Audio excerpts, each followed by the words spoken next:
YSR Congress party వాళ్ళని తలకాయలు పగలగొట్టారు, హత్యలు జరిగినాయి, వాటన్నిటినీ కవర్ చేసుకుంటూ వస్తున్నటువంటి పత్రికలు ఇప్పుడు అవి అసలు రాయరు, లేదంటే కనుక కవర్ చేసుకుని వస్తారు. ఈనాడు జ్యోతి వచ్చేటప్పటికి ఇప్పుడు దాంట్లో తెలుగుదేశం వాళ్ళ మీద దాడి జరిగినప్పుడు మాత్రం రాస్తారు, ఖచ్చితంగా రాయాలి, ఇది రాయాలి. అదే సందర్భంలో వైసీపీ వాళ్ళది కూడా రాయాలి.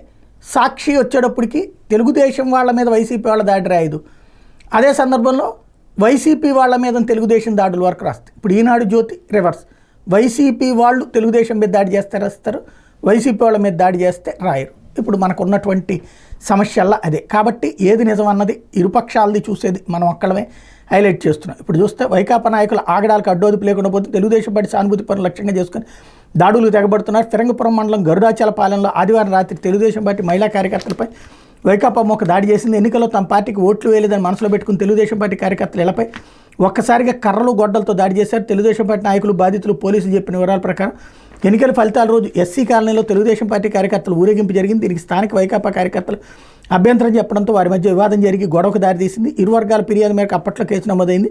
దీన్ని మనసులో పెట్టుకుని వైకాపా కార్యకర్త చంటి శనివారం సాయంత్రం తెలుగుదేశం పార్టీ శ్రేణులను తిట్టాడు.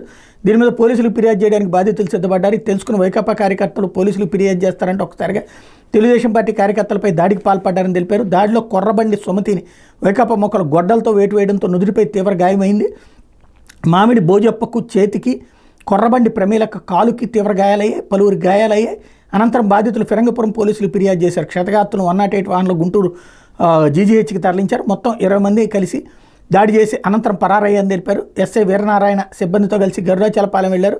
వైకాపా కార్యకర్తలు కోరబండి యేసోబు, కోరబండి చంటి, కోరబండి సురేష్ దాడి చేశారని తెలుగుదేశం పార్టీ కార్యకర్తలు పోలీసులు ఫిర్యాదు చేశారు.